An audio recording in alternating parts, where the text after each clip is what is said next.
Sadhguru or Jagi Vasudev was born on September 3, 1957 in Mysore, India.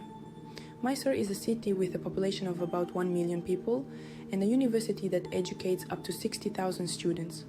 Jagi himself became a student and earned a bachelor's degree in English literature. He was passionate about motorcycles, traveled extensively, and naturally practiced yoga.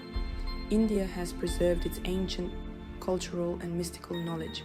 Many have heard of the Vedas, but these are merely reflections of a fire that Indians have kept burning and used for thousands of years.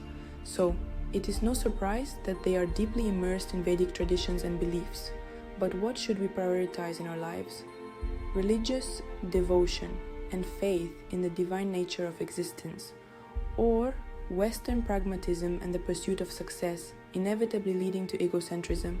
Civilized people accept the axiom that our progressive advancements surpass these ancient and dying perspectives. Otherwise, how could we have conquered so many nations? It seems logical, yet people like Sadhguru believe otherwise, and their words become revelations for millions of listeners across the world.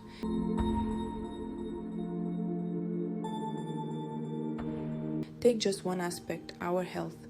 What does Sadhguru emphasize in his teachings?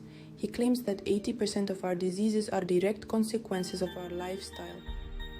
We are not evolving. We are degenerating because we lead unhealthy lives while focusing on technological advancements. We move less and work less. We drink poor quality water and consume harmful food, further reducing our health by 10%. We have reached an absurd situation where we believe that medicine is a blessing, so the more drugs we take, the healthier we supposedly become. We have become consumers of hundreds of thousands of tons of pharmaceuticals to the delight of the corporations that produce them. But have we truly become healthier? The answer is obvious. We suffer from allergies, chronic diabetes, and poor eyesight. Even conceiving children has become a struggle for many. So, what has civilization and progress truly brought us? By discarding everything primitive, have we lost the very foundation of well-being? Has the balance between the spiritual and the physical been destroyed because we worship material comfort and wealth? And this is only one perspective from a man who seeks to help people understand their role in life, to find happiness and enlightenment. Let's listen to his words. Let's simply hear him out and ask ourselves, could he be right?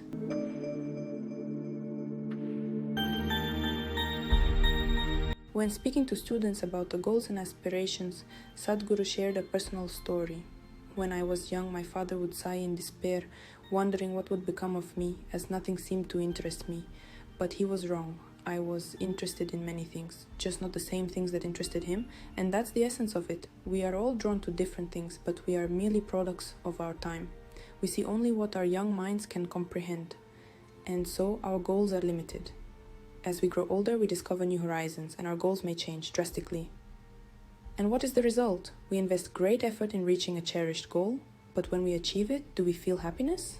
No, because we have changed, and the goal no longer satisfies us. We, as mature individuals, are no longer content with the dreams of our youth. And what about those who never reach their goal? They too end up disappointed and disheartened. This is the danger of choosing the wrong goal.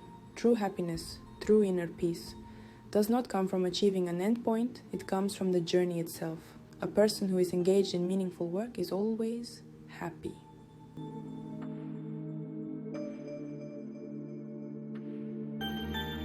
They are filled with passion, and that passion sustains them.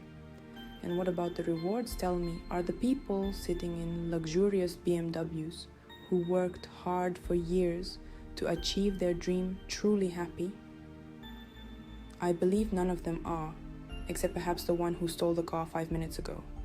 So those who reach their goal feel disappointed, and those who fail feel broken. The conclusion? All our careful planning and rationality do not bring happiness. The world is structured in such a way that we mistakenly believe reaching a level of success will make us happy. But that is an illusion.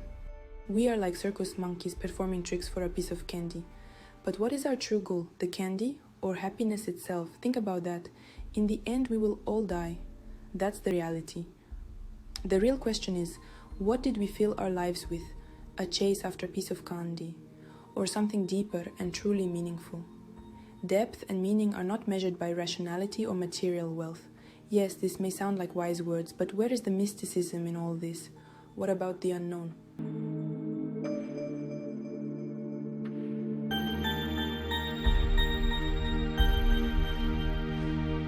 Let's take just one mystical concept, the third eye. The third eye is not some kind of intuition or the ability to see auras, no. The third eye is a level of inner energy that allows us to perceive another dimension of reality.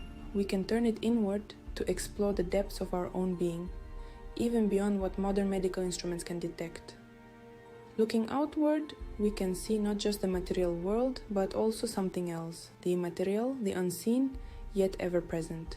We transcend the physical. That is the third eye. Isn't that incredible? But the most astonishing thing is the calmness with which this wise man speaks about the imperfections of the world and the signs of an impending catastrophe. He remains calm because he is doing everything he can to help us realize the flaws in the path we have chosen as humanity. Because this path is, in essence, self-destruction. This is what Sadhguru teaches. You wake up in the morning and rush to work. You rush home in the evening to eat and sleep so that you can wake up and rush to work again. And this cycle continues for a year, 2, no decades. But what is this? If not slow suicide, each day is no different from the last and you do not change. You simply burn through your body's resources, cells regenerating less and less each time. And what do we truly achieve over these decades? Nothing. Where is our so-called progress leading us? Look around.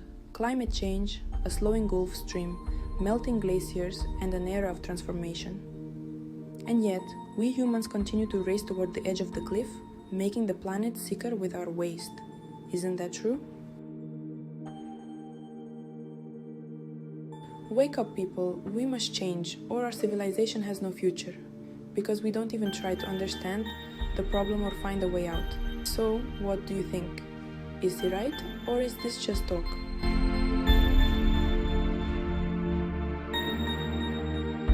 Discover phenomenal individuals and incredible yet real events on this channel.